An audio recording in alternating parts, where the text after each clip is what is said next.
Hello बच्चों, मैं हूं मनोज नायक, नीट वन ऑनलाइन क्लासेस से।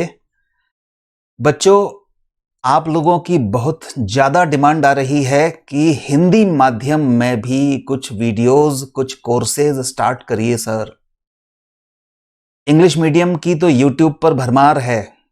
आप देखेंगे एक चैप्टर का नाम डालिए और सैकड़ों वीडियो लेक्चर्स उस पर मिलते हैं।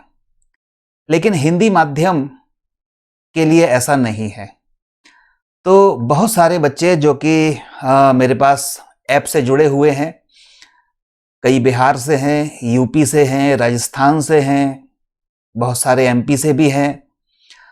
तो आप लोग डिमांड कर रहे हो, बार बार मुझे फ़ोन करते हो, ठीक है। ऐप पर भी बहुत सारे रिक्वेस्ट आती है कि सर 12th बोर्ड का एक वीडियो कोर्स स्टार्ट किया जाए, ठीक है ना। तो चलिए, आप लोगों की डिमांड मानते हुए मैं 12th बोर्ड के लिए, खासतौर से ये 12th एकेडमिक के लिए ही होगा, राइट।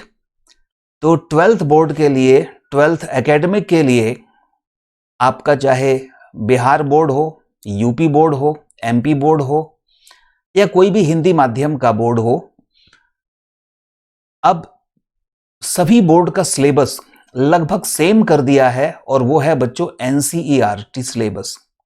तो हम एनसीईआरटी सिलेबस को कवर करेंगे और एनसीईआरटी सिलेबस कवर करने के बाद, क्योंकि मैंने सारे बोर्ड के सिलेबस देखे हैं, मैंने राजस्थान बोर्ड का लिया है, मैंने बिहार बोर्ड का लिया है, मैंने यूपी बोर्ड का लिया है, ठीक है, एमपी बोर्ड का सिलेबस लिया है। सारा सिलेबस 100% सेम है, राइट। तो इसमें कहीं कोई डिफरेंस नहीं है, बस पैटर्न का डिफरेंस हो सकता है, और आजकल तो पैटर्न का भी डिफरेंस नहीं है। पैटर्न का मतलब कि क्वेश्चन पेपर कहीं इजी आए, कहीं पर टफ आए, कहीं 1 मार्क के क्वेश्चन आए, कहीं पर 2 मार्क के आए, कहीं पर 3 मार्क्स के क्वेश्चन आए। तो ये क्वेश्चंस के नंबर में डिफरेंस हो सकता है, सिलेबस में, पढ़ाई में कोई डिफरेंस नहीं है, ठीक है। तो हम किस तरह से इस क्लास को आगे बढ़ाएंगे, सबसे पहले तो 5-10 मिनट में मैं आपको बता दूं वो, ठीक है। हिंदी माध्यम के विद्यार्थी जो बिहार बोर्ड के हैं, यूपी बोर्ड के हैं, राजस्थान बोर्ड के हैं और एमपी बोर्ड के हैं, या पूरे भारत में जहां जहां हिंदी चलती है, वो हिंदी माध्यम के विद्यार्थी इसको जरूर देखें, ठीक है। और किस तरह से लाभ उठा सकते हैं पूरे 12th बोर्ड के सिलेबस का, ये पूरी वर्ष भर क्लास चलेगी बच्चों, ठीक है। और किस तरह से हम लेंगे, इसमें अभी हमने ये सोचा है, और आगे आप लोग भी जो जैसे जैसे सजेशन देते रहेंगे उस हिसाब से हम चेंज करते रहेंगे, ठीक है। तो बच्चों, अभी हमने ये डिसाइड किया है कि आपको 1-1 घंटे की डेली क्लासेस दी जाए, ठीक है। इसमें आप मंडे से स्टार्ट करके सैटरडे तक आपको 1-1 घंटे की क्लासेस मिलेंगी और आपका पूरा सिलेबस इस 1-1 घंटे की क्लासेस में हम कवर करेंगे, राइट। संडे को हम आपको यहां से एक टेस्ट पोस्ट किया करेंगे, जो हमने 1-1 घंटे की क्लासेस में जितना हमने पढ़ा दिया है वो पूरा हम आपको टेस्ट पोस्ट करेंगे, ठीक है ना बच्चों। तो एक तो 1-1 घंटे की हमारी क्लास होगी, और मैं यहां से स्टडी मटेरियल के लिए यहां से नोट्स, अपने हिंदी माध्यम के जो नोट्स हैं वो नीट वन ऐप पर पोस्ट करूंगा, तो आप वहां से डाउनलोड कर लेना नोट्स को, ठीक है। तो वो 12th बोर्ड के लिए नोट्स होंगे, और जो कुछ भी यहां मैं अपने स्क्रीन पर लिखूंगा वो भी आपको वहां पर मिलेगा, ठीक है। ऐसा नहीं कि जो मैं लिख रहा हूं आप लोग नोट नहीं कर पाए तो अब क्या करें, जो लिख रहा हूं वो भी आपको वहां नीट वन ऐप पर नोट्स में, उसका एक पूरा अलग से सेक्शन है, उस सेक्शन से आप डाउनलोड कर सकते हैं या मोबाइल में ले सकते हैं, फिर आप वहां से नोट्स बना सकते हैं। आपको मैं सलाह दूंगा बच्चों, आप स्वयं नोट्स बनाएं, ठीक है। 12th बोर्ड के लिए जैसे जैसे मैं पढ़ाता जाऊं आप कॉपी पेन लेके बैठें, धीरे धीरे पढ़ाऊंगा, चिंता मत करना, और आप बिल्कुल हर चीज नोट करते हुए जाएं। ये कॉम्पिटिटिव लेवल की क्लास नहीं है, ये बच्चों केवल और केवल एकेडमिक की क्लास है 12th बोर्ड की, इसलिए बहुत स्लो पढ़ाऊंगा, धीमे पढ़ाऊंगा, हर चीज समझाते हुए पढ़ाऊंगा। जिन बच्चों को कॉम्पिटिटिव लेवल की क्लास पढ़नी है वो इस बैच को तो ज्वाइन करें ही, साथ साथ हमारा 7 से 9 मंगल गुरु शनि में 7 to 9 बैच चलता है, वो 2 घंटे का बैच चलता है 7 to 9। उस बैच को भी हम चाहें तो ज्वाइन कर सकते हैं। उसमें पूरा कॉम्पिटिटिव लेवल का ही पढ़ाते हैं, उसमें एकेडमिक लेवल का नहीं है। ठीक है ना बच्चों? तो हम एकेडमिक का भी पढ़ रहे हैं, और अगर किसी को अगर कंपटीशन का पढ़ना है तो वो कंपटीशन का भी 7 से 9 पढ़ सकता है। एक और बात मैं आपको बताऊं कि जो भी मैं यहां पर मैंने आपको पढ़ा दिया, ठीक है, ये वीडियो लेक्चर है।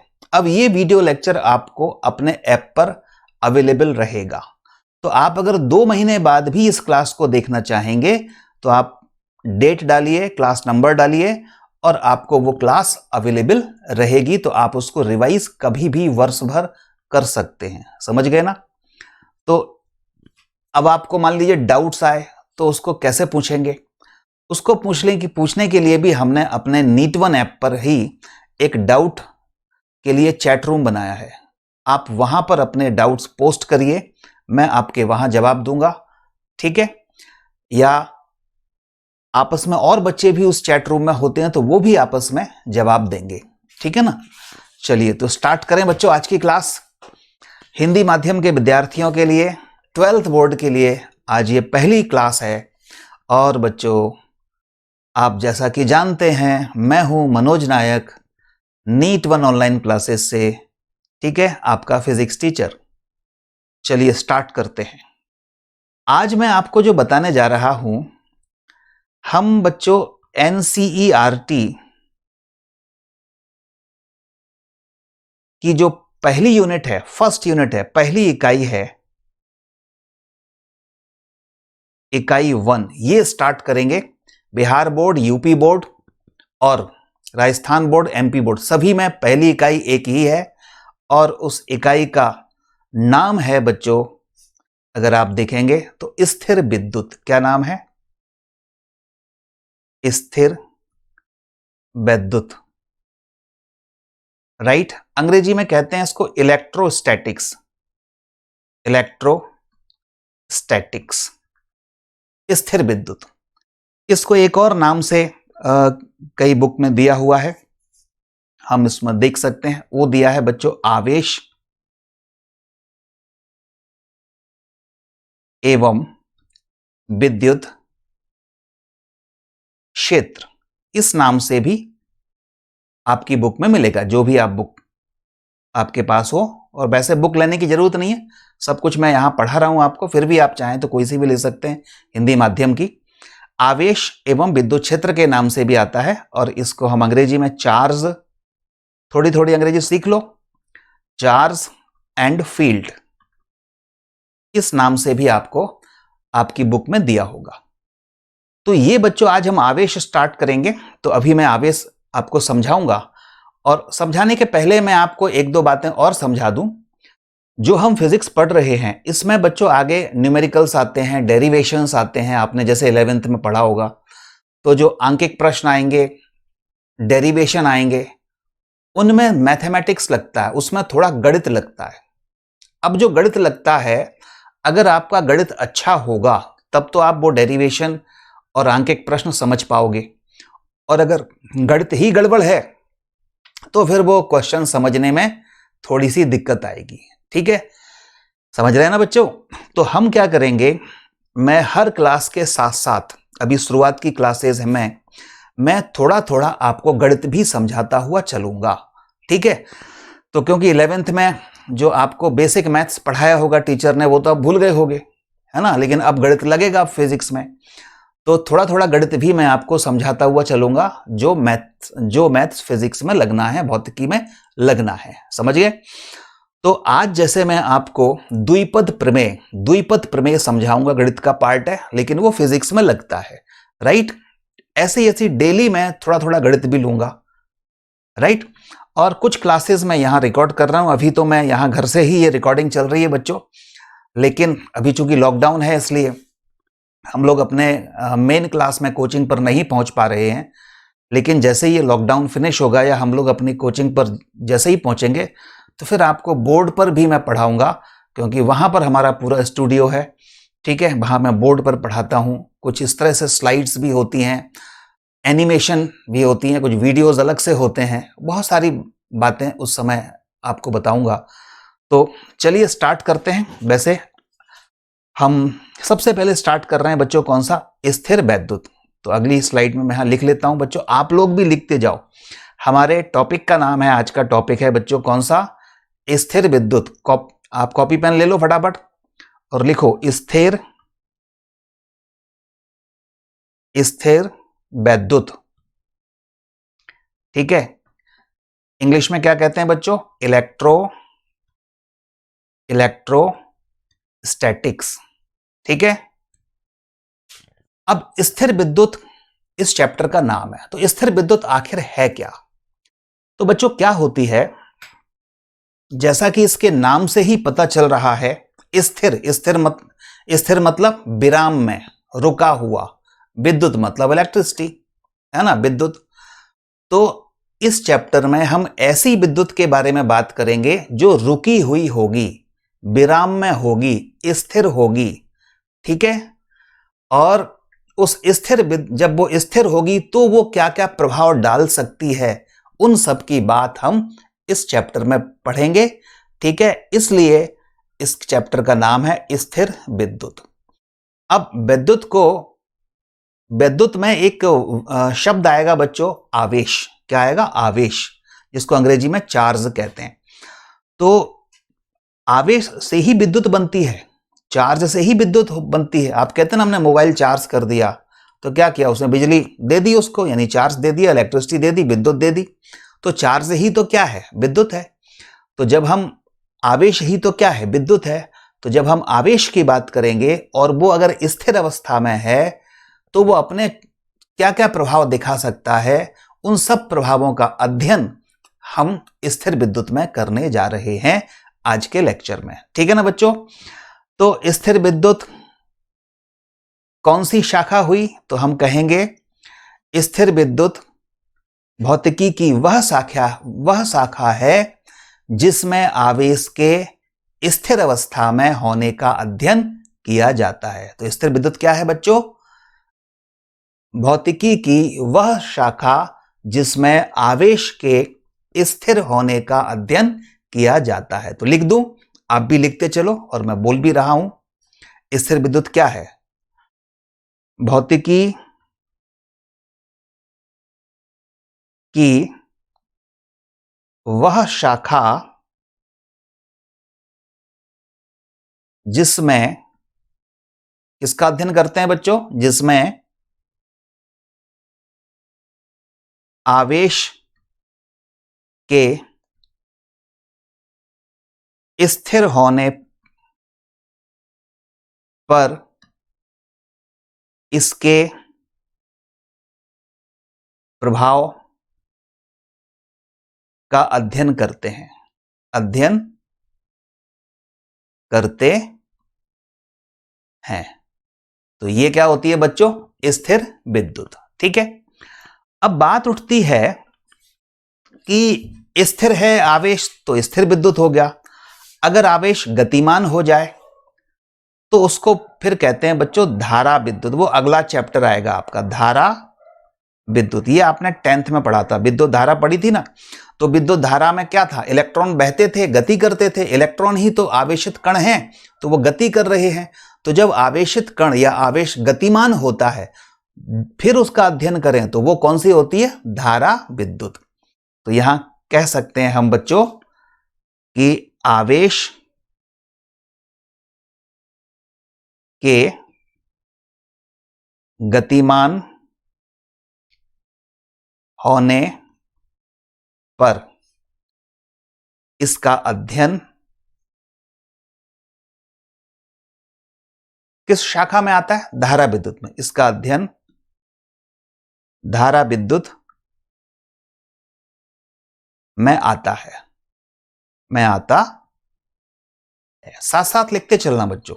ठीक है, बिल्कुल धीरे धीरे पढ़ा रहा हूं आपको, हर चीज समझाते हुए पढ़ा रहा हूं, क्योंकि मुझे मालूम है हिंदी माध्यम में बहुत स्लो पढ़ाना पड़ता है। ठीक है ना, और हर चीज एक एक चीज बतानी पड़ती है। बच्चे बहुत दूर दूर गांव गांव से होते हैं, क्योंकि शहरी इलाकों में तो बच्चे इंग्लिश मीडियम के होते हैं, उनको बड़ी तेज भी पढ़ा दो तो थोड़ी चीज़ें समझ में आ जाती हैं। लेकिन मैंने आप लोगों के जब विचार सुने और आप लोग जो है मुझे बार बार रिक्वेस्ट कर रहे हो, टेलीफोन पर भी हमारी आपकी बात होती रहती है, तो मैं देखता हूं कि आप लोग बिल्कुल बेसिक लेवल से पढ़ना चाहते हो, हर चीज़ एक एक चीज़ पढ़ना चाहते हो।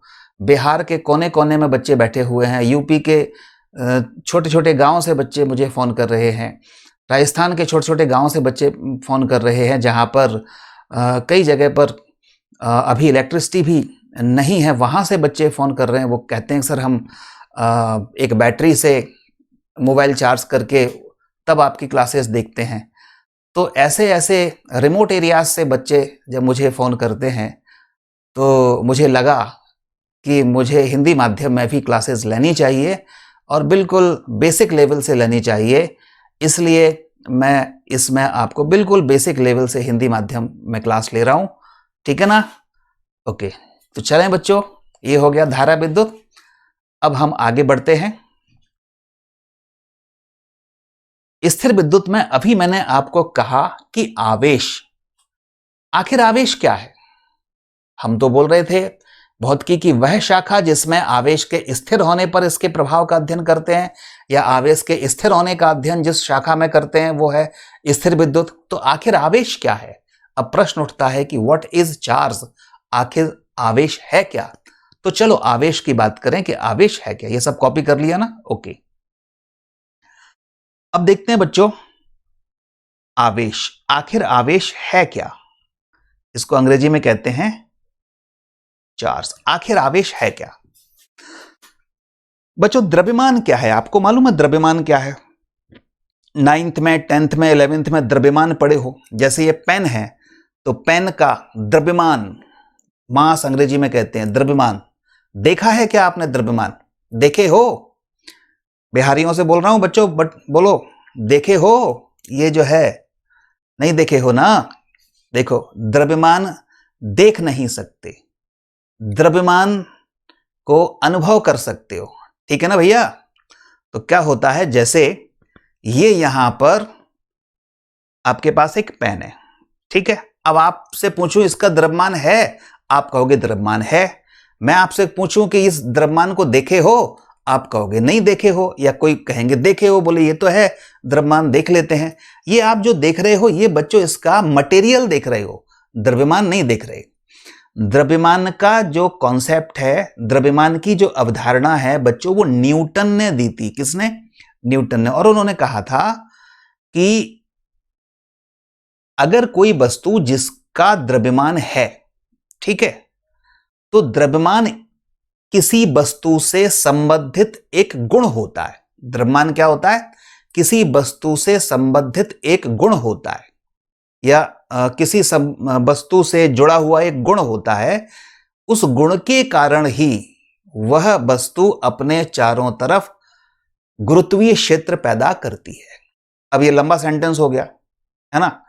सिंपल हम क्या कहेंगे? हम ये कहेंगे बच्चों कि अगर कोई वस्तु या अगर कोई कण अपने चारों तरफ गुरुत्वीय क्षेत्र पैदा कर रही है तो हम कहेंगे उस वस्तु के अंदर या उस वस्तु का कोई द्रव्यमान जरूर है। तो द्रव्यमान वस्तु से संबद्ध एक ऐसा गुण होता है जिसके कारण वह अपने चारों ओर क्या पैदा करती है? गुरुत्वीय क्षेत्र पैदा करती है। जैसे पृथ्वी, पृथ्वी इतनी बड़ी है, बहुत ज्यादा बड़ी है, तो अपने चारों तरफ गुरुत्वीय क्षेत्र पैदा करती है। उस गुरुत्वीय क्षेत्र के कारण ही तो हम पृथ्वी पर टिके रहते हैं, ठीक है ना? तो यानी पृथ्वी का द्रव्यमान है। पृथ्वी से बड़े बड़े भी ग्रह हैं, उनका गुरुत्वीय क्षेत्र अपने आसपास और ज्यादा है। क्यों ज्यादा है? क्योंकि गुरुत्वीय क्षेत्र ज्यादा है तो हम कहेंगे उनका द्रव्यमान भी बहुत ज्यादा है, ठीक है?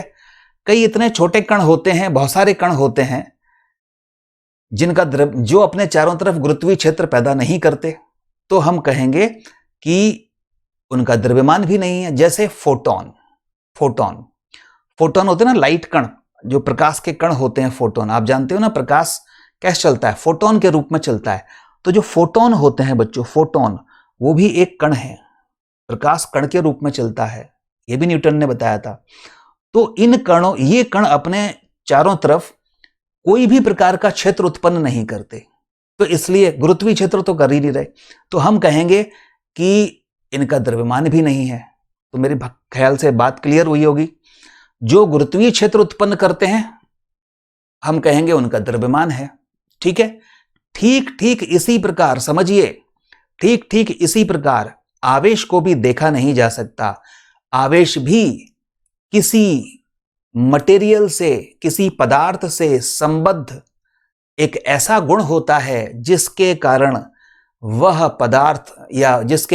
पदार्थ अपने चारों तरफ विद्युत क्षेत्र उत्पन्न करता है। अब गुरुत्वीय क्षेत्र नहीं, विद्युत क्षेत्र उत्पन्न करता है। और द्रव्यमान अगर है उसका तो वो बिल्कुल सही है, गुरुत्वीय क्षेत्र तो बना ही रहा होगा, ठीक है। लेकिन अगर वो अपने चारों तरफ विद्युत क्षेत्र भी बना रहा है तो हम कहेंगे ये आवेशित है, ये चार्ज्ड है। ठीक है, तो कोई वस्तु आवेशित है कैसे पहचानोगे? सिंपल, उसके चारों तरफ देख लो विद्युत क्षेत्र आ रहा है कि नहीं। अगर विद्युत क्षेत्र उसके चारों तरफ उत्पन्न हो रहा है तो हम कहेंगे कि ये आवेशित है। एक सिंपल सा मैं प्रैक्टिकल करके आपको बताता हूं, या आप लोग घर पे करिएगा। एक प्लास्टिक का पेन ले लो, आपके पास, सबके पास पेन होगा, तो इसका द्रव्यमान तो है क्योंकि ये छोटा सा पेन भी अपने चारों तरफ गुरुत्वीय क्षेत्र बनाता है और पृथ्वी भी बना रही है, लेकिन पृथ्वी का ज्यादा है इसलिए ये पेन पृथ्वी की ओर खींचा चला आता है, राइट। लेकिन अगर इस पेन को हम बालों से ऐसे रगड़े, बालों से रगड़ के, देखा होगा ना बचपन में करते हैं, और कागज के छोटे छोटे पीस के पास लाओ, तो ये जो है पेन वो कागज के छोटे छोटे पीस को अपनी ओर आकर्षित कर लेता है। क्यों? ऐसा क्यों हुआ? ऐसा इसलिए हुआ कि अभी अगर हम बालों से नहीं रगड़े थे तो ये कागज के छोटे छोटे पीसेस को अपनी तरफ आकर्षित नहीं कर रहा था, क्योंकि इसने विद्युत क्षेत्र बनाया ही नहीं अपने चारों तरफ। लेकिन जब हम इसको ऐसे बालों से रब करते हैं, रगड़ देते हैं, तो क्या होता है, ये आवेशित हो जाता है। जब ये आवेशित हो गया तो ये क्या करेगा, अपने चारों तरफ, आवेश का गुण क्या है, अपने चारों तरफ विद्युत क्षेत्र बनाएगा। उस विद्युत क्षेत्र में कागज के छोटे छोटे पीस रख दो तो विद्युत क्षेत्र उन कागज के पीसों को अपनी ओर आकर्षित करते हैं। ठीक है, तो इसलिए वो कण या कागज के टुकड़े इस पेन से आकर्षित हो जाते हैं। समझ गए? तो अब हम आवेश की परिभाषा लिखते हैं बच्चों, जैसे परीक्षा में लिखनी है, 12th बोर्ड में लिखेंगे वैसी, राइट। चलो लिखते हैं। सॉरी, आवेश किसी पदार्थ से संबंधित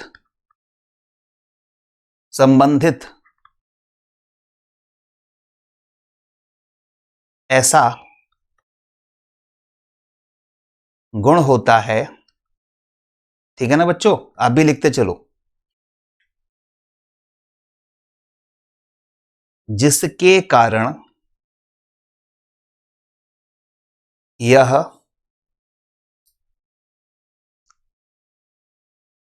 यदि स्थिर है, अगर स्थिर है, कौन? आवेश।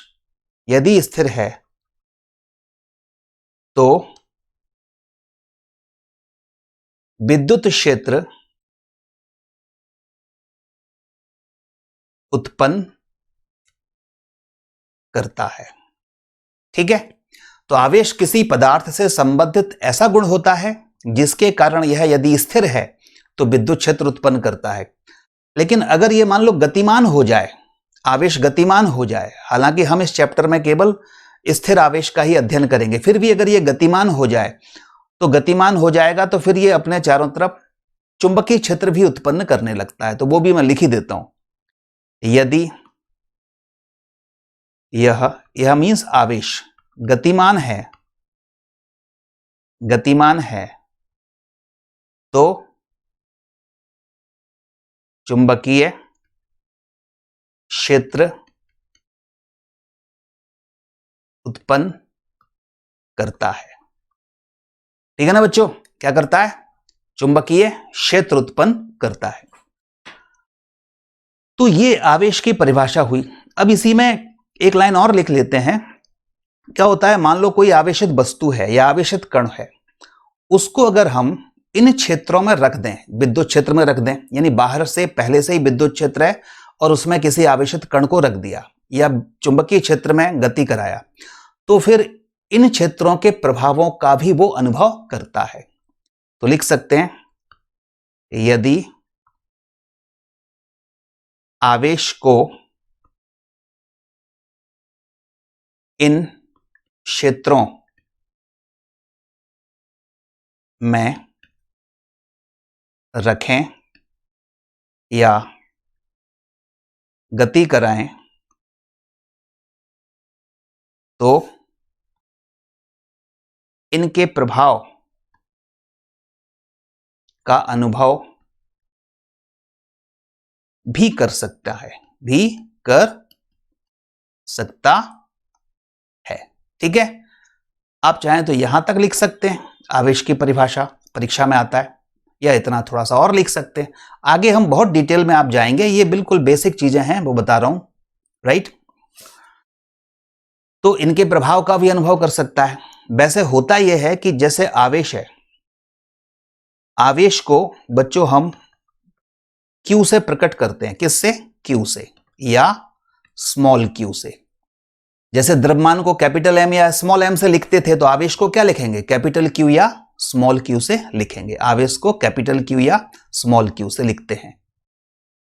अब बच्चों क्या होता है, ये कैपिटल Q ये स्मॉल q आवेश है, तो यहां मैंने एक बिंदु आवेश बनाया, ये कैपिटल Q। बिंदु आवेश का मतलब है एक छोटा सा पॉइंट साइज का एक कोई आवेश है। तो अगर ये स्थिर है, ध्यान देना, ये अगर स्थिर है, चलिए अगली स्लाइड में लिखता हूं, यहां नहीं तो हौच पौच हो जाएगा। जैसे बच्चों ये Q आवेश है, ठीक है, बिंदु आवेश है, बिंदु आकार का है। अब अगर ये स्थिर है, ध्यान देना, ये अगर स्थिर है, तो स्थिर बिंदु आवेश क्या करता है बच्चों? अपने चारों तरफ कौन सा क्षेत्र उत्पन्न करता है? अभी बताया, विद्युत क्षेत्र। क्या उत्पन्न करेगा? विद्युत क्षेत्र उत्पन्न करेगा। ठीक है, ये ध्यान रखना, ये क्या उत्पन्न करेगा? विद्युत क्षेत्र, अपने चारों तरफ विद्युत क्षेत्र उत्पन्न करेगा। ये पहला पॉइंट। दूसरा पॉइंट, अगर यही Q आवेश, बिंदु आवेश गतिमान हो जाए, कैसा हो जाए? गतिमान। ठीक है, और गतिमान भी कैसा? एक समान वेग से। ठीक है, ना तो इसकी दिशा बदले, ना इसका परिमाण बदले। जैसे अगर 10 मीटर प्रति सेकंड से जा रहा है, तो एक ही दिशा में 10 मीटर प्रति सेकंड से जाता रहे। वो ना तो दिशा बदले, ना अपना परिमाण बदले, वेग का परिमाण बदले। तो उस समय क्या होता है बच्चों? उस समय यही आवेश विद्युत क्षेत्र तो बनाता ही है, विद्युत क्षेत्र तो बनाएगा ही, साथ साथ चुंबकीय क्षेत्र भी बनाता है। क्या बनाता है? चुंबकीय क्षेत्र। समझ गए? तो कोई आपसे पूछे कि आवेश अगर स्थिर है तो क्या बनाएगा? विद्युत क्षेत्र। कोई आपसे पूछे आवेश अगर गतिमान है तो क्या बनाएगा? तो आप बोलेंगे विद्युत क्षेत्र और चुंबकीय क्षेत्र दोनों। ठीक है। तीसरा बच्चों, अगर यही आवेश जो बिंदु आकार का था Q, यही आवेश असमान रूप से गतिमान हो जाए, कैसा हो जाए? असमान रूप से गतिमान, असमान रूप से गतिमान है। असमान रूप से गतिमान होने का मतलब क्या होता है? उसका मतलब होता है कि वो, उसका जो वेग है, वेग को v से प्रकट करते हैं, ये नियत ना हो, वेग नियत ना हो, मतलब या तो बढ़ता जाए या घटता जाए या दिशा बदल दे, तो हम कहेंगे कि ये असमान रूप से गतिमान है। तो फिर क्या उत्पन्न करता है ये? तो फिर ये बच्चों तीन चीजें उत्पन्न करता है। नंबर एक, विद्युत क्षेत्र, ठीक बात है। नंबर दो, चुंबकीय क्षेत्र, यानी इसको मैग्नेटिक फील्ड कहते हैं, चुंबकीय क्षेत्र। ठीक है। नंबर तीन, अब ये अपने अंदर से ऊर्जा भी निकालता है। ठीक है, ऊर्जा विकिरित करता है, ऊर्जा निकालता है। ठीक है, तो अगर कोई पूछता है, ये छोटे छोटे क्वेश्चन आते हैं 1 नंबर के, कि आवेश Q स्थिर है तो विद्युत क्षेत्र बनाएगा, आवेश Q गतिमान है और वो एक समान रूप से गतिमान है तो विद्युत क्षेत्र और चुंबकीय क्षेत्र बनाएगा, असमान रूप से गतिमान है तो विद्युत क्षेत्र बनाएगा, चुंबकीय क्षेत्र बनाएगा और ऊर्जा भी निकालेगा। ठीक है, इसको विद्युत चुंबकीय ऊर्जा कहते हैं। क्या कहते हैं? विद्युत चुंबकीय ऊर्जा। ठीक है, इलेक्ट्रोमैग्नेटिक रेडिएशन ये कहा जाता है इसको। समझ रहे हैं ना बच्चे? तो ये सारे लेक्चर्स अभी जो मैं आपको दे रहा हूं, अभी तो ये YouTube पर भी अवेलेबल होंगे लॉकडाउन तक और ऐप पर अवेलेबल होंगे। ठीक है, और उसके बाद ये केवल ऐप पर अवेलेबल रहते हैं, YouTube पर फिर अवेलेबल नहीं होंगे बच्चों। ठीक है, या उनमें से कुछ अवेलेबल होंगे, सारे नहीं, क्योंकि रेगुलर क्लासेस तो ऐप के थ्रू ही मिलेगी आपको। चलो आगे बढ़े। ये मेरे ख्याल से लिख लिया होगा सभी ने। अब बात करते हैं बच्चों, जब हम आगे अपनी क्लासेस को आगे बढ़ाएंगे तो हमें स्थिर विद्युत पढ़ने के लिए हमने अभी आवेश पढ़ लिया, ठीक बात है। अब स्थिर विद्युत आगे बढ़ाने के लिए हमें कुछ आवेशित कणों की आवश्यकता होगी। ये कण बार बार पूछे जाएंगे, बार बार आएंगे। ठीक है, हर डेरिवेशन में कहीं ना कहीं कॉन्सेप्ट में ये सभी आएंगे। तो वो 5 कण आप फंडामेंटल कण हैं, उन 5 कणों को अच्छी तरीके से समझ लो। देखो यहां लिख लो आप कण, ठीक है, यहां उन पर आवेश, ये याद करने वाली बात है, यहां याद करना, और उनका कितना द्रव्यमान होता है ये ध्यान रखना है। तो पहला कण होता है बच्चों इलेक्ट्रॉन। कौन सा कण है? इलेक्ट्रॉन। मैं बात कर रहा हूं इलेक्ट्रॉन की। ठीक है, इलेक्ट्रॉन को हम E से प्रकट कर सकते हैं, E माइनस, क्योंकि इलेक्ट्रॉन नेगेटिव होता है। इलेक्ट्रॉन पर जो आवेश होता है वो होता है, कितना होता है सबको पता है क्या? -1.6 10⁻⁻19 कूलाम। -1.6 10⁻⁻19 कूलाम। -1.6 10⁻⁻19 कूलाम। सी का मतलब है कूलाम। आवेश को कूलाम में मापते हैं। ठीक है, इलेक्ट्रॉन का द्रव्यमान जिसको हम Me लिख सकते हैं, Me मतलब इलेक्ट्रॉन का द्रव्यमान, वो कितना होता है? वो होता है बच्चों, याद करना है, 9.1, साथ साथ लिखते चलो और याद करते चलो, गुणा 10⁻31 किलोग्राम। बहुत कम होता है पावर में, जब माइनस में बहुत ज्यादा हो तो वो बहुत कम हो जाता है। ठीक है बच्चों, दूसरा फिर याद रखेंगे प्रोटॉन। प्रोटॉन, प्रोटॉन को P+ से लिख सकते हैं, और ये बच्चों प्लस, इस पर आवेश होता है +1.6 10⁻⁻19 कूलाम। ठीक है, पॉजिटिव होता है, इलेक्ट्रॉन पर नेगेटिव और उतना ही प्रोटॉन पर पॉजिटिव। प्रोटॉन का द्रव्यमान होता है बच्चों 1.67 10⁻⁻27 किलोग्राम। ठीक है, तो पावर में माइनस है, माइनस में थोड़ी संख्या कम हो गई, मतलब ये पूरा द्रव्यमान बढ़ गया। ठीक है, अब आ जाओ तीसरा, न्यूट्रॉन। न्यूट्रॉन N से प्रकट कर सकते हैं, और न्यूट्रॉन ये न्यूट्रल होता है, इस पर कोई आवेश नहीं होता, जीरो, उदासीन होता है। उदासीन कैसा होता है बच्चों? उदासीन। ठीक है, प्रोटॉन का द्रव्यमान था, न्यूट्रॉन का द्रव्यमान भी प्रोटॉन के ही बराबर होता है, बस थोड़ा सा ज्यादा, 1.68 10⁻⁻27 किलोग्राम। ठीक है, अब आ जाओ चौथा। चौथा कण होता है बच्चों ड्यूट्रॉन। ड्यूटिरॉन, ड्यूट्रॉन। ये ड्यूट्रॉन जो होता है वो, इसमें एक न्यूट्रॉन होता है और एक प्रोटॉन होता है, तो ये बन जाता है न्यूट्रॉन, ड्यूट्रॉन। और ड्यूट्रॉन को D से प्रकट कर सकते हैं। इस पर ये एक प्रोटॉन है तो प्रोटॉन के बराबर आवेश होता है +1.6 10⁻⁻19 कूलाम। और ड्यूट्रॉन का द्रव्यमान बच्चों कितना होगा? देखो इसमें एक न्यूट्रॉन है, प्रोटॉन है, तो प्रोटॉन और न्यूट्रॉन का द्रव्यमान बढ़ जाएगा, बढ़ जाएगा तो 4 गुना हो जाएगा, सॉरी 2 गुना हो जाएगा, किसका? प्रोटॉन का। ठीक है, तो ड्यूट्रॉन का द्रव्यमान प्रोटॉन का दुगना होता है, क्योंकि MP और Mn लगभग बराबर हैं और दोनों को जोड़ोगे तो 2 MP। ठीक है ना। पांचवा होता है बच्चों अल्फा कण। ये अल्फा है, अल्फा कण, इसको बोलते हैं अल्फा, ऐसा चिन्ह बनाया ना अल्फा, अल्फा कण, ये हीलियम नाभिक से निकलता है, 2He4 इससे बनता है 2He4। और इस पर जो द्रव्यमान होता है ना, ये देखो डबल, यानी 2 गुना होता है, किसका? 1.6 10⁻⁻19 कूलम।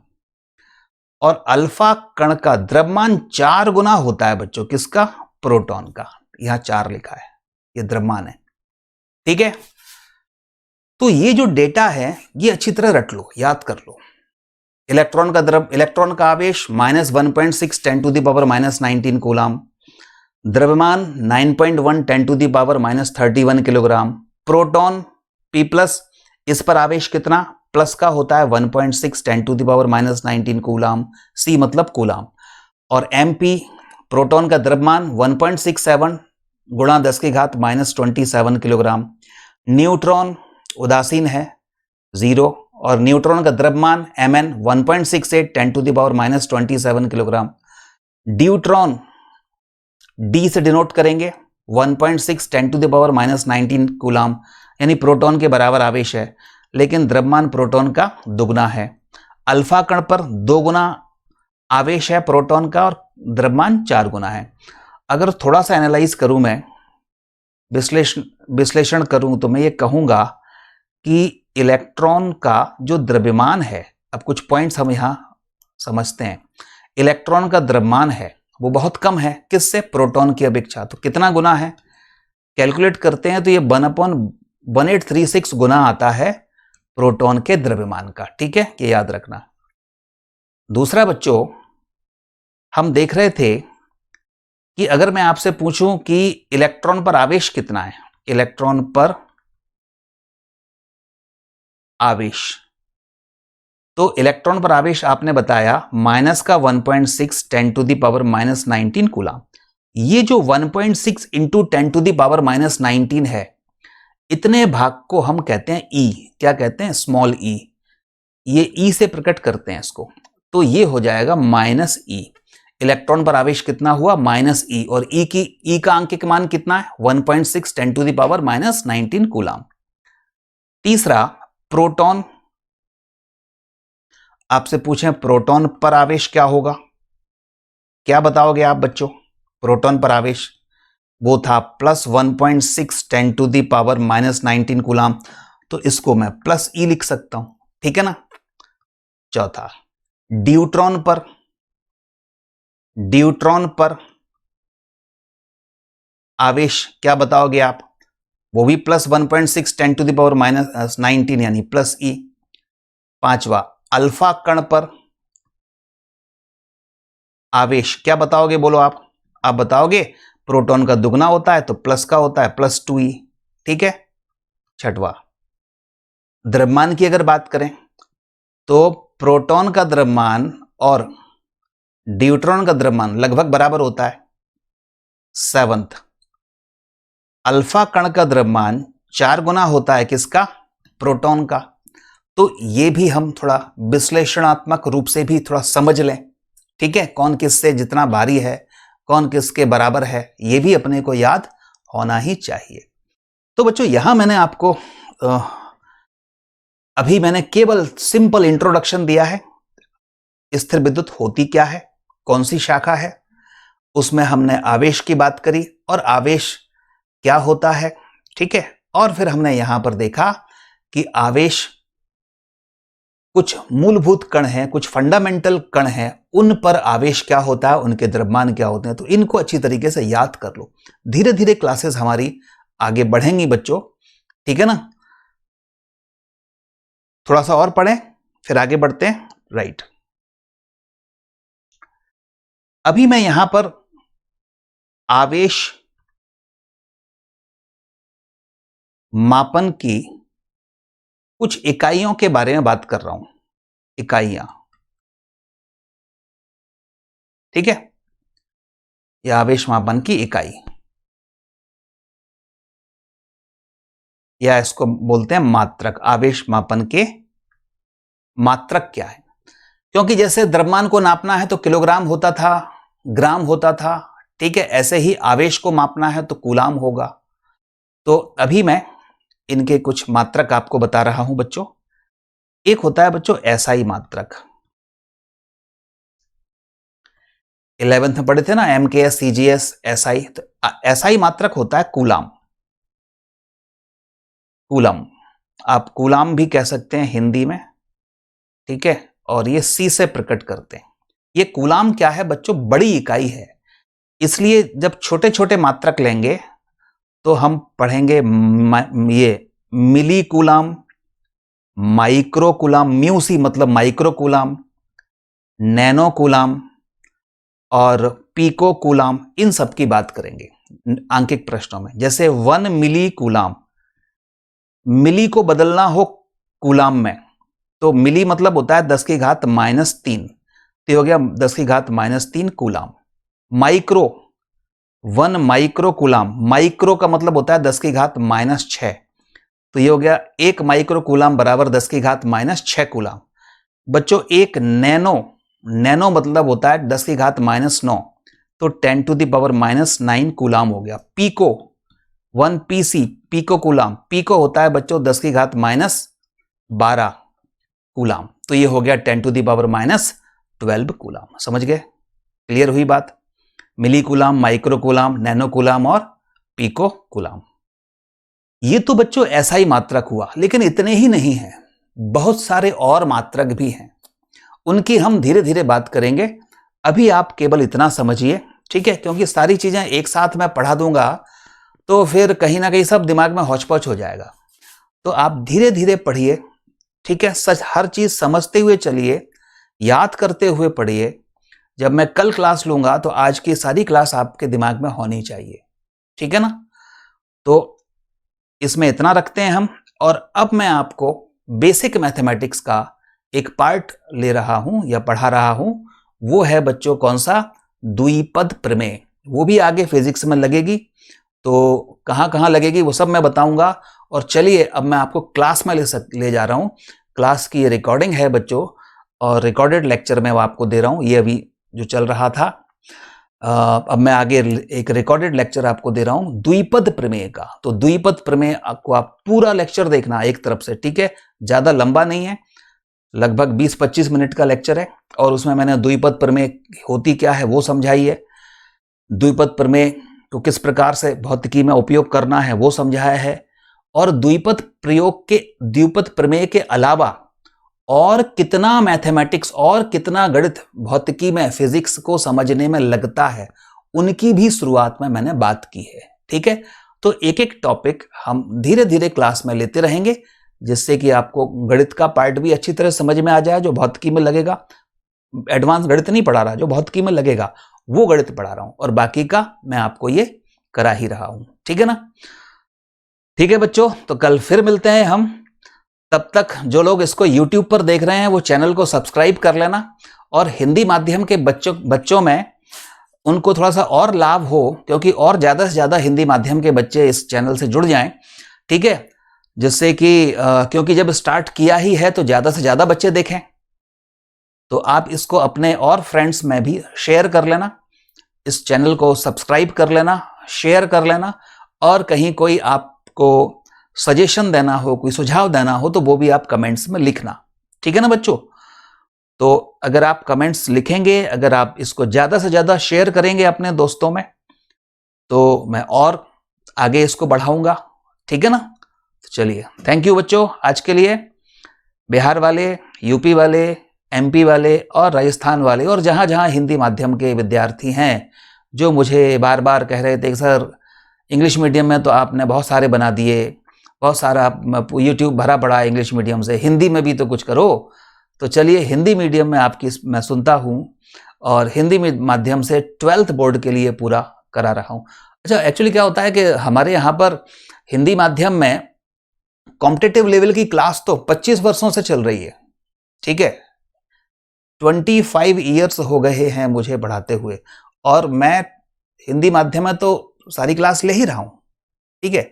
बस एकेडमिक लेवल के लिए हमने ऑनलाइन प्लेटफॉर्म पर ये क्लास स्टार्ट की है, जिससे कि सारे देश में जहां जहां हिंदी मीडियम के विद्यार्थी हैं वो लाभान्वित हों, राइट।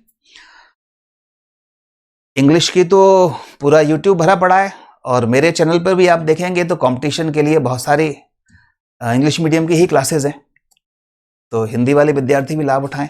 ओके बच्चों, चलिए थैंक यू आज के लिए, धन्यवाद।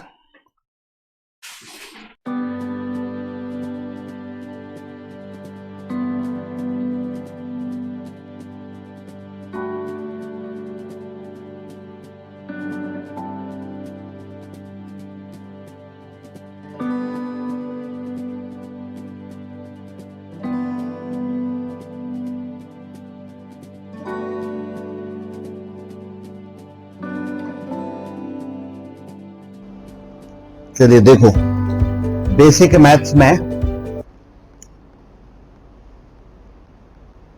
बेसिक मैथ्स इन फिजिक्स,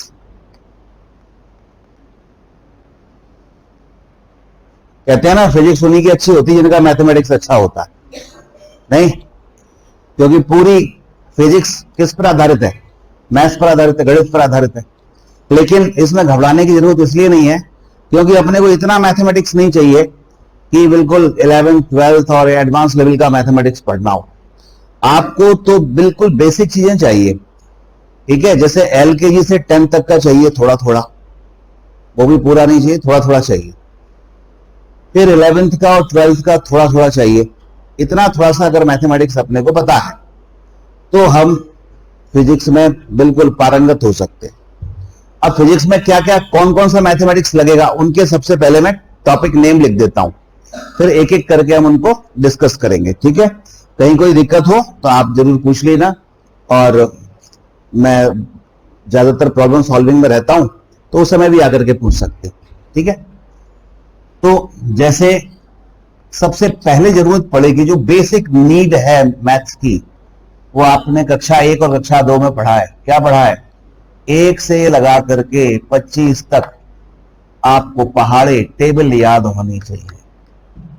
सबसे पहली चीज यही है, याद है। ये कहते हैं सर जो है कैलकुलेशन नहीं होती हमसे, फास्ट कैलकुलेशन नहीं होती। उसका कारण यही है, अपने को 25 तक पहाड़े याद नहीं है ना। ज्यादा से ज्यादा 10 11 12 13 तक कर लेते हैं, 25 तक चाहिए, ठीक है ना। तो आप अगले टर्न पर सारे के सारे 25 तक रट के आना, सारे पहाड़े, ठीक है। मैं सुनूंगा आपसे। तो 25, कम से कम 25, वैसे तो 30 तक होना चाहिए, लेकिन चलो 25 तक याद कर लो। 25 तक तो टेबल पहाड़े याद होने चाहिए। फिर याद होने चाहिए 1 से 25 तक वर्ग स्क्वायर, इन सबके स्क्वायर होने चाहिए। तीसरा याद होना चाहिए 1 से लगा के 25 तक वर्गमूल, ये याद होना चाहिए, ठीक है। स्क्वायर रूट याद होना चाहिए। इतना तो बिल्कुल बेसिक मैथ है, बिल्कुल बेसिक एलकेजी से स्टार्ट करके कक्षा 5 तक का, जो कि आपको ये आना चाहिए। लेकिन होता यह है कि अपन यहां आते आते इतना भूल जाते, ठीक है। लेकिन इसको एक बार रिवाइज कर लेना, ठीक है। तो अब ये चीजें मैं नहीं सिखाने वाला हूं, ये आपको खुद करनी है, रटनी है। और उसके बाद फिर भी अगर कोई दिक्कत हो कि हमें वर्ग निकालना नहीं आ रहा, वर्गमूल निकालना नहीं आ रहा, अलग से पूछ लेना हो तो बता देंगे, ठीक है। फिर चाहिए, आगे बढ़े हम, तो कुछ बीज गणित के फार्मूले होते हैं, ठीक है। ये सूत्र बीज गणित के फार्मूले में कौन कौन से आएगा?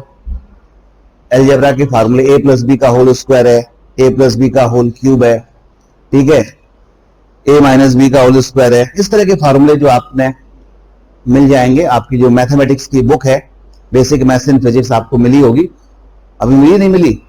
जिनके पास नहीं मिली है तो अगले टर्न पर मिल जाएगी। तो उसमें भी ये फॉर्मूले लिखे हुए हैं, बस सीधे सीधे याद करने हैं, तो मुझे यहां लिखने की जरूरत नहीं है। उसमें जितने फॉर्मूले लिखे हैं उनको आप अच्छी तरह लर्न कर लें। तो ये सीखने वाला, सीधे सीधे याद करने वाली चीजें जो बता रहा हूं वो ये। फिर इसके बाद आता है जो समझने वाले हैं, जो हम डिस्कस करने जाएंगे, वो आती है पहले बाइनोमियल थ्योरम। इसको हिंदी में द्विपद प्रमेय कहते हैं, ठीक है, द्विपद प्रमेय। तो द्विपद प्रमेय अपने को पता होनी चाहिए क्या है, इसकी भी जरूरत पड़ती है। फिर आपको पता होना चाहिए बाइनोमियल थ्योरम के बाद। 3 सीरीज होती हैं, समांतर श्रेणी, समांतर श्रेणी, फिर गुणोत्तर श्रेणी, इनकी जरूरत पड़ने वाली है। ठीक है, फिर हरात्मक श्रेणी,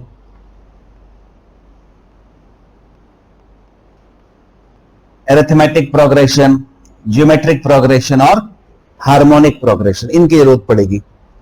फिर थोड़े से मैथमेटिक्स की आपको जरूरत पड़ेगी, त्रिकोणमिति, त्रिकोणमिति, ट्रिग्नोमेट्री। त्रिकोणमिति में 9th 10th की ट्रिग्नोमेट्री चाहिए, ठीक है, थोड़ी सी 11th की चाहिए, वो अभी अपन डिस्कस करेंगे। फिर आपको चाहिए त्रिकोणमिति के बाद लॉग। लॉग क्या होता है, कैसे कैलकुलेशन में काम आता है, इन सब की हमें बात करनी पड़ेगी। फिर आएगा ग्राफ। इस प्रकार से दो भौतिक राशियों के बीच में ग्राफ खींचा जाता है। ठीक है, जैसे एक भौतिक राशि है वो दूसरी भौतिक राशि के अनुसार परिवर्तित हो रही है, तो उनके बीच में कैसे ग्राफ खींचें, तो ये कुछ ग्राफ सीखेंगे हम, किस प्रकार से ग्राफ खींचें वो है। ठीक है, फिर जो मुख्य आता है वो आता है कैलकुलस। ये 12th का मैथमेटिक्स है, लेकिन आपको पूरी फिजिक्स में काम आएगा। कैलकुलस, इसको कलन कहते हैं हिंदी में, कलन। और इसके फिर दो भाग होते हैं, एक होता है कौन सा, अवकलन, डिफरेंशियल, और दूसरा कौन सा होता है, समाकलन। ठीक है, एक हो गया अवकलन और दूसरा हो गया समाकलन, इसकी बात करेंगे पर। तो ये कम से कम इतने, ये 10 पॉइंट जो मैंने दिए हैं, 10 टॉपिक जो दिए हैं, इतना आपको पता होना ही चाहिए फिजिक्स को समझने के पहले। ठीक है, और छोटा मोटा मैथमेटिक्स लगेगा तो वो साथ साथ में ही आपको बताता रहूंगा। ठीक है, लेकिन इतना हमें डिस्कस करना ही है। बेसिक मैथमेटिक्स अगर मैं पढ़ा रहा हूं तो ये 10 पॉइंट पर डिस्कस करेंगे हम, ठीक, धीरे धीरे, और बाकी और जो कुछ भी लगेगा वो साथ साथ करते चलेंगे। किसी भी सवाल में लग रहा है, कहीं किसी टॉपिक में यूज हो रहा है, इसके अलावा जो यूज होगा वो साथ साथ बता दूंगा। तो अब बात करते हैं, स्टार्ट करें कहां से, यहां से स्टार्ट करते हैं बाइनोमियल थ्योरम से। ठीक है, द्विपद प्रमेय से स्टार्ट करते हैं अपन। यहां तक की चीजें बिल्कुल सीधे सीधे याद करने वाली हैं, रटने वाली हैं, वो आपके बुकलेट में लिखी हुई है, एज इट इज याद कर लेना। अब हम बाइनोमियल थ्योरम की बात करें तो देखो, पहला ये टॉपिक हमारे आज के डिस्कशन का है बाइनोमियल थ्योरम, द्विपद प्रमेय। द्विपद प्रमेय क्या होती है, इसके नाम से ही पता चल रहा है, द्विपद, ऐसे प्रमेय जिसमें दो पद हो, दो पद प्रमेय। क्या होता है, जैसे मैं आपको कहूं कि 1 + x की पावर 2 कितना है, कैसे आप इसको सॉल्व करेंगे, क्या फार्मूला होगा, तो आप बड़ी आसानी से बता दोगे। फार्मूला आपको पता है, क्या पता है, 1a² + 2ab, मतलब 2x + x², यही होगा। 1 + 2x + x², a + b का होल स्क्वायर यही होता है, a² + b² + 2ab। ठीक है, तो यहां से कहीं हमें यह समझ आया कि जैसे यहां 1 है तो ये 1 से स्टार्ट हो रहा है, 1 का स्क्वायर आ रहा था। अब इधर लास्ट वाली टर्म क्या होती है, x² होती है। अच्छा, टोटल नंबर ऑफ टर्म कितनी होती है, टोटल कितने पद हैं इसमें, 1 2 3 है। ये द्विपद था, द्विपद का होल स्क्वायर था, पावर में 2 थी, तो पद कितने आए, 3। और लास्ट वाले पद पर कितना हुआ, x², पावर 2 है तो उधर भी 2 है।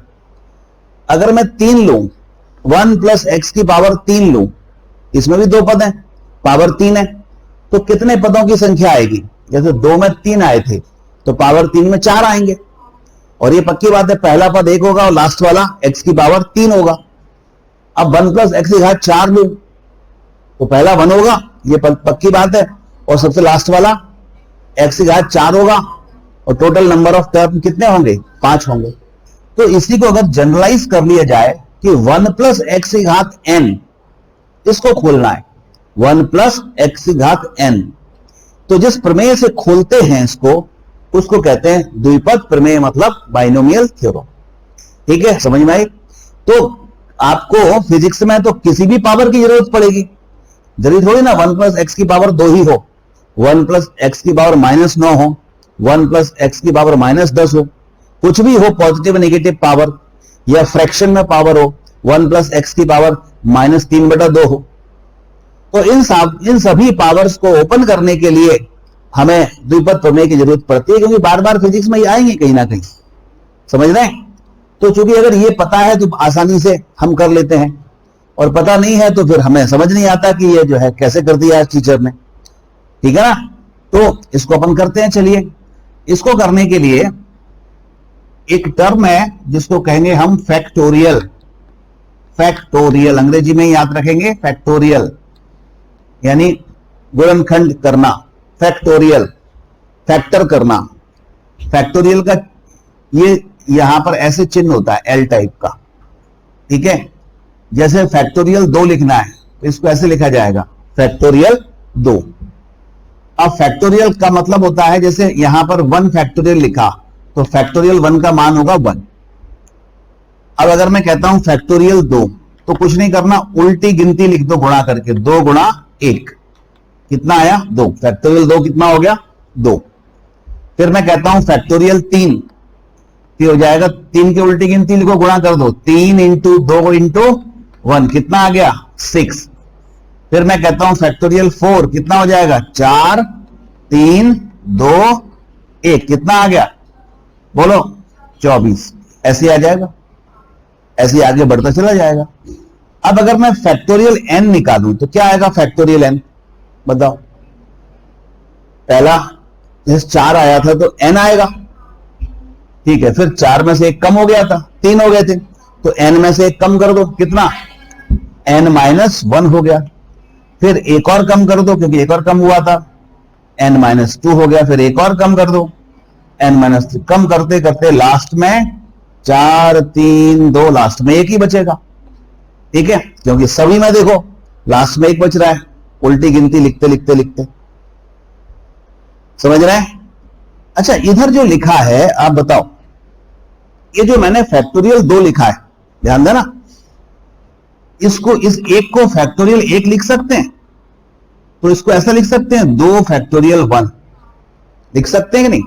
ये 2 तो लिख दिया, और 1 को तो फैक्टोरियल 1 लिखा जा सकता है। इसको क्या लिख सकते हैं? इतने को क्या कहते हैं? 2 इंटू 1 को फैक्टोरियल 2 कहते हैं। तो 3 गुणा फैक्टोरियल 2 ऐसा लिख सकते हैं, 3 गुणा फैक्टोरियल 2। इसको क्या लिख सकते हो? 4 गुणा फैक्टोरियल 3। अच्छा, इसको क्या लिख पाओगे? n गुणा कितना? Factorial n-1। इतना जो बचा वो फैक्टोरियल n-1 होगा। तो आप फैक्टोरियल n को क्या लिख सकते हो? n फैक्टोरियल n-1 लिख सकते हैं, ऐसा कोई दिक्कत नहीं। समझ रहे हैं? अच्छा, अब हम चाहते थे कि 1 प्लस एक्स की पावर कोई भी आ जाए उसको खोलना। तो क्या होता है, जैसे ये है 1 प्लस एक्स की पावर n, इसको खोलना चाहते हैं। x की पावर 2 का सूत्र आपको मालूम ही है, हम n को खोलना चाहते हैं, n पावर हो कुछ भी। तो इसमें क्या होगा? सबसे पहले देखो, सोचो, यहां 1 आ रहा था तो इसमें भी 1 ही आना चाहिए, आएगा। अब अगली स्टेप की ट्रिक मैं बता देता हूं, जिससे कि आगे के आपको समझ आ जाए। यहां जब 1 आ गया, अगली स्टेप जब आएगी तो देखो 2 आगे आ रहा था कि नहीं? 2x आ रहा है, तो इसमें भी n आगे आएगा, तो n(x). अब ध्यान रखना, n मतलब एक फैक्टर, एक खंड, x की पावर भी 1, तो भाग में भी देंगे 1 फैक्टोरियल से, फैक्टोरियल 1, बस इतना याद रखो। 1 गुणन 1 खंड, तो x की पावर भी 1 और भाग में भी फैक्टोरियल 1। अब अगला पद जब निकालेंगे तो इस n के 2 खंड हो जाएंगे, मतलब n और n-1। ठीक है, अगला पद जब निकालेंगे तो 2 खंड हो गए, n और n-1। खंड करना मतलब आगे एक कम करते चले जाना। 2 खंड तो पावर में भी क्या आएगा 2 और भाग में भी क्या आएगा फैक्टोरियल 2 प्लस अब अगला पद बता सकते हो क्या होगा n n-1 n-2 3 खंड हुए अपॉन में फैक्टोरियल 3 और x की पावर क्या आएगी 3। जितने खंड उतनी ही पावर और उतनी ही फैक्टोरियल से डिवाइड। ऐसे ही करते गए लास्ट में, तो लास्ट में x की पावर 2 आ रहा था इसमें, तो यहां x की पावर n है तो लास्ट में क्या आएगा x to the power n आना चाहिए। समझ आ रही बात? ठीक है, तो यहां से ये एक थ्योरम बनी जिसको बोला जाता है बाइनोमियल थ्योरम। अब क्या होता है फिजिक्स में ये पूरी थ्योरम भी यूज नहीं होती, ठीक है ना। जब हम जिस तरह की फिजिक्स पढ़ रहे हैं उसमें ये पूरी थ्योरम कंप्लीट बहुत रेयरेस्ट ऑफ रेयर केस में यूज होगी। इसमें क्या होगा आपको जो x की वैल्यू है वो बहुत छोटी मिलेगी ज्यादातर। तो यहां जो x है यहां अपन बात करते हैं यदि mod of x is very very less than 1। Mod of x का मतलब है कि जैसे कहीं 1 माइनस x हो तो माइनस नहीं देखना, अपने को केवल x का मान देखना है, आंकिक मान देखना है। तो x का आंकिक मान अगर 1 से बहुत छोटा दिख रहा है आपको कहीं पर 1 से बहुत छोटा दिख रहा है तो आप क्या करेंगे 1 प्लस nx तक तो लेंगे, दूसरा पद तो लेंगे और तीसरे से सारे पद छोड़ते चले जाएंगे। क्यों? क्योंकि सोचो अगर x का मान एक उदाहरण के लिए मान लो 0.1 है या 0.01 है, x का मान 0.01 है, यहां लिखा है 1 प्लस 0.01, ठीक है। तो आंकिक मान क्या हुआ 1 से बहुत छोटा हुआ 0.01। तो सोचो यहां x को 0.01 लिखना पड़ेगा, कोई दिक्कत नहीं। जब मैं यहां 0.01 का स्क्वायर करूंगा तो पॉइंट और छोटा नहीं हो गया 0.0001 आ गया, फिर 0.01 की पावर 3 करूंगा तो और छोटा हो जाएगा। तो इसका मतलब जो हायर ऑर्डर की हैं या जो उच्च घातें हैं उनके मान अति अति सूक्ष्म होते जाते हैं इसकी तुलना में। तो पहले 2 पद की तुलना में बाकी के पद इतने नगण्य हो गए कि हम उनको यहां से हटा सकते हैं। तो हमें यही कॉन्सेप्ट या यही जो अप्रोक्सीमेशन है वो आपको बार बार फिजिक्स में यूज करना है। तो 1 प्लस एक्स की पावर अगर n है तो कितना सिंपल हो गया है, ठीक है। 5वीं क्लास का बच्चा भी इसको कर लेगा। इस घात को आगे ले लो बस 1 प्लस एन एक्स, पूरी थ्योरम भी आपको याद नहीं करनी, समझ रहे? केवल घात को आगे ले लो 1 प्लस एक्स की घात n है तो क्या बन जाएगा 1 प्लस एन एक्स। अब ऐसे ही अगर मान लीजिए 1 प्लस एक्स की घात माइनस एन है तो क्या हो जाएगा, पावर में तो कुछ भी हो सकता है, तो माइनस एन आगे आ जाएगा 1 माइनस एन एक्स। या सपोज 1 माइनस एक्स की घात एन है तो क्या हो जाएगा, तो एन आगे आ जाएगा। अभी भी क्या आएगा 1 माइनस एन एक्स आएगा। 1 माइनस एक्स की घात माइनस एन है तो क्या आएगा, तब भी माइनस आगे आ जाएगा, माइनस एन आगे आ जाएगा। कितना हो जाएगा 1 प्लस एन एक्स, हो गया 1 प्लस एन एक्स। बात क्लियर हो गई? तो यहां 1 हो, एक्स हो और पावर में एन हो तो एन को आगे ले लो। अब कई जगह 1 नहीं मिलेगा, जरूरी थोड़ी सब में 1 ही मिले, तो जब 1 नहीं मिले तो 1 बनाने की कोशिश करो, ठीक है। वैसे binomial theorem a plus b की पावर n होती है, उससे कर सकते हैं, लेकिन हमने एक सिंप्लीफाइड फॉर्म यहां यूज किया है फिजिक्स में जिससे कि सबको समझ आए।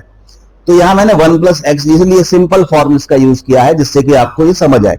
मान लो 1 नहीं है तो आप 1 ले आओ। कैसे ले आओ? फॉर एग्जाम्पल देखो, कहीं लिखा है 100 प्लस एक्स की पावर सपोज 4 है। अब इसको सॉल्व करना चाहते हैं, ठीक है। आप क्या करो, ये 100 है, ठीक है, यहां पर 1 चाहिए था तो 100 को बाहर निकालो, कॉमन लो। 100 को इसमें से भी बाहर निकालो और इसमें से भी बाहर निकालो, तो इसमें तो 100 है ही नहीं है, तो कैसे बाहर निकलेंगे? तो सिंपल मैथमेटिक्स है कि आप इसमें कल्पना कर लो कि 100 से गुणा और 100 से भाग, तो ऊपर वाले दोनों 100 बाहर आ गए, तो पावर भी बाहर बाहर आएगी, क्योंकि पूरे ब्रैकेट पर पावर लगी हुई है। जब बाहर आएंगे तो 100 की पावर क्या बाहर आएगी? 4। अंदर क्या बचेगा? ये 100 बाहर आ गया, 1 बचा, प्लस इधर इस 100 से ऊपर नीचे गुणा भाग माना था, तो ऊपर वाले दोनों 100 बाहर आ गया, नीचे वाला 100 तो बचा, तो x अपॉन 100 की पावर 4। समझ रहे हैं? जब इस ब्रैकेट से ये पूरा 100 बाहर आया है, तो जो पावर है वो भी तो बाहर आएगी, पावर लगेगी उस पर। इसका जो भी मान हो हम लिख देंगे यहां। अब देखो x बटे 100, अगर ये x का मान इतना छोटा है कि 1 से छोटा हो, तो 1 बटे 100 करोगे तो और छोटा हो जाएगा, तो इसका मतलब ये x बटे 100 1 से बहुत बहुत छोटा है। जब बहुत बहुत छोटा है तो द्विपद में पूरी नहीं लगानी, क्या करना पड़ेगा? केवल आपको ये 4 को आगे रखना है, तो कितना आ गया? 1 प्लस 4x बटे 100, बस इसको सॉल्व कर लेंगे। समझ आ रहा है? तो ये सिंपल सी बाइनोमियल थ्योरम यूज करनी पड़ती है। जैसे एक बिल्कुल प्योर फिजिक्स का क्वेश्चन दूं आपको, चलो ये कॉपी कर लो, फिर एक प्योर फिजिक्स का मैं बता रहा हूं आपको।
लिख लिया?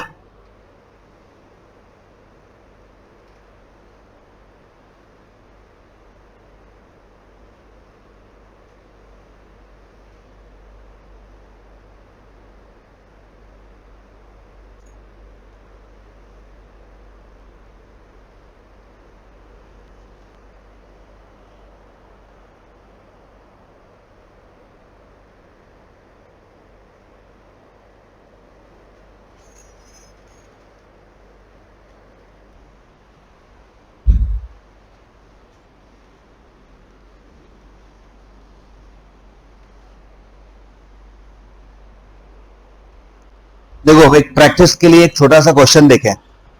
मान लीजिए हमारे पास है, उसने बोला रूट 99 कितना होगा, ठीक है, अंडर रूट 99। तो वैसे तो आप जानते ही हैं रूट 99 मतलब 100, रूट 100 के आसपास वैल्यू है, तो रूट 100 कितना होता है 10, तो रूट 99 10 से थोड़ा सा कम ही होगा, ठीक है, लेकिन इतना भी कम नहीं होगा कि बहुत कम हो जाए। तो रूट 99 और रूट 100 तो लगभग बराबर ही है। तो फिर भी बाइनोमियल थ्योरम से अगर मान लो करना हो इसको, ठीक है, तो एक जस्ट प्रैक्टिस के लिए बता रहा हूं, लेकिन आप बाइनोमियल थ्योरम से इसको नहीं करेंगे, आप तो रूट 99 और रूट 100 को 10 ही लिख देंगे, कोई दिक्कत नहीं, ठीक है ना। तो रूट 99 को मैं ऐसा लिख सकता हूं 100 माइनस 1 टू दी पावर 1/2, बोलो लिख सकता हूं ना। अब बाइनोमियल थ्योरम लगाना है इसमें, मुझे क्या करना पड़ेगा, यहां 1 चाहिए, इधर 1 नहीं चाहिए, 1 माइनस या 1 प्लस चाहिए, ठीक है। तो यहां 100 बाहर निकालो, 100 बाहर निकाले तो पावर 1/2 बाहर आएगी, तो 100 टू दी पावर 1/2 बाहर आई, अंदर क्या बचा, यहां 1 माइनस यहां 1/100 टू दी पावर 1/2, बोलो ऐसे आएगी।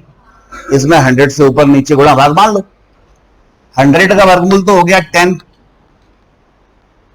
1 माइनस ये जो 1/2 है उसको आगे ले लिया जाए, क्यों, क्योंकि 1/100 तो 1 से बहुत छोटे हैं, तो 1/2 को मैंने बाहर ले लिया, 1 माइनस 1/2 बाहर ले लिए, 1/100 बच रहे थे, 10 इंटू 1 माइनस 1/2 0.5 होता है। हाँ भैया तो पीछे भाई 1/2 कितना होता है 0.5 होता है, तो 0.5 अपॉन 100 कितना हो गया, 1/2 कितना हो गया 0.5, 0.5 अपॉन 100, बोलो कितना हो गया 0.005, ठीक है। अब मैं 1 में से 0.005 माइनस कर लूं, कितना आएगा, बोलो 0.995, ये आ गया, बोलो। अब 10 का गुणा कर दें तो 9.95, ये हमारा क्या आ गया 100 का रूट 99 का वर्गमूल आ गया, ठीक है ना। तो है तो वो लगभग 10 के ही बराबर 9.95, लेकिन फिर भी एग्जैक्ट वैल्यू आ गई। तो ये एक मैंने आपको जस्ट प्रैक्टिस के लिए करवाया है। अब आप देखो जैसे फिजिक्स में एक फॉर्मूला आपको ग्रेविटेशन में मिलेगा, G dash equal to G R square upon R plus H का होल स्क्वायर, एक फॉर्मूला मिलता है फिजिक्स में। जब गुरुत्वाकर्षण पढ़ते हैं तो ऊंचाई के साथ जो गुरुत्वीय त्वरण में परिवर्तन होता है वो कितना होता है, G dash equal to G R square upon कितना R प्लस H का होल स्क्वायर, यही होता है। अब इसको हमें द्विपद प्रमेय की सहायता से सरल फार्मूले में बदलना है। अब सरल फार्मूले में कैसे बदला जाए, तो पहले तो हम जितना सरल कर सकते हैं बिना द्विपद प्रमेय की मदद से उतना सरल कर लें जितना हमारा ज्ञान है। हमें समझ में आ रहा है कि आर स्क्वायर है, तो इधर नीचे वाले ब्रैकेट से आर स्क्वायर अगर बाहर निकल आए तो आर स्क्वायर क्या हो जाएंगे, कैंसिल हो जाएंगे, ठीक है। हम जो है इसको बिल्कुल सरल करना चाहते हैं, छोटी से छोटी टर्म बनाना चाहते हैं। तो G dash equal to G R square divide by, इसमें आर स्क्वायर मैंने बाहर ले लिया, तो अंदर क्या बचा 1 बचा प्लस एच बाई आर बचा, पावर में 2 बची, ठीक है। इतना समझ आ गया। आर स्क्वायर कैंसिल कर दिया। सरल करने का मतलब है सब कुछ ऊपर अंश में पहुंचे, नीचे भाग में कुछ ना बचे। जी इस पूरे ब्रैकेट को ऊपर ले जाओ, न्यूमरेटर में ले जाओ, तो 1 प्लस एच बाई आर की पावर 2 प्लस 2 है वो क्या हो जाएगी -2। सरल करने का मतलब है जो नीचे भाग में है वो ऊपर पहुंच जाना चाहिए, ठीक है। इतना हमने बिना द्विपद प्रमेय की मदद से हेल्प से हमने हमें जो ज्ञान था उससे हमने इतना सॉल्व तो कर लिया। यहां कोई अपन ने ज्यादा मैथमेटिक्स लगाया क्या? एक जस्ट हमें दिख रहा था ये आर स्क्वायर कैंसिल हो सकते हैं, तो मैंने आर कॉमन ले लिया, वो कैंसिल कर दिए। फिर मुझे दिखा कि ये जो ब्रैकेट है इसको ऊपर पहुंचा दूं, तो ऊपर पहुंचा दिया, पावर में -2 लग गई अगर ऊपर जाएगा तो। अब यहां से दिख रहा है कि h/r की वैल्यू अगर 1 से बहुत कम है तो मैं -2 को सीधे आगे ले सकता हूं द्विपद प्रमेय से। और h होती है पृथ्वी तल से ऊंचाई और r क्या होता है? पृथ्वी की त्रिज्या। तो मैं कहूं आपसे कि 100 किलोमीटर के ऊपर जाकर के पृथ्वी के तल से वहां गुरुत्वीकरण का मान नापो कितना है, तो 100 किलोमीटर दूर आप गए पृथ्वी से, बहुत दूर होगी, दूरी होगी 100 किलोमीटर, लेकिन 100 किलोमीटर की तुलना में पृथ्वी की त्रिज्या और ज्यादा है। वो कितनी है? 6400 किलोमीटर है, 6400 किलोमीटर है। तो 100/6400 कैसा हो गया? कम हो गया, 1 से बहुत छोटा हो गया। तो h का मान सामान्यतः आपको हर सवाल में r से तो छोटा ही मिलेगा, ठीक है। फिर भी रेयरेस्ट ऑफ रेयर केस में h का मान r के कंपेरेबल मिल जाए, ठीक है, तो फिर हम पूरी थ्योरम लगाएंगे। लेकिन ज्यादातर h का मान r से आपको बहुत छोटा ही मिलेगा। तो h/r अगर बहुत बहुत छोटा है, 1 से बहुत छोटा है, तो सीधे सीधे -2 को हम आगे ले सकते हैं द्विपद प्रमेय के अनुसार। तो g' बराबर क्या आ गया? g bracket 1 - 2h/r। तो देखो ये फॉर्मूला भी आप वहां पर याद करते हो कि नहीं करते हो? ये अप्रॉक्स फार्मूला है, लगभग वाला फार्मूला है, और ये एग्जैक्ट फार्मूला है। तो जब गुरुत्वाकर्षण पढ़ाया था तो उस समय मैंने आपको, तो इतनी ये द्विपद प्रमेय है, ऐसे हम द्विपद प्रमेय अप्लाई करते हैं। तो इतनी ही आपको सीखनी है बस। तो एक टॉपिक आज मैंने आपको द्विपद प्रमेय का कंप्लीट कर दिया है, ठीक है। तो अगले टर्न पर फिर आगे और धीरे धीरे पढ़ेंगे।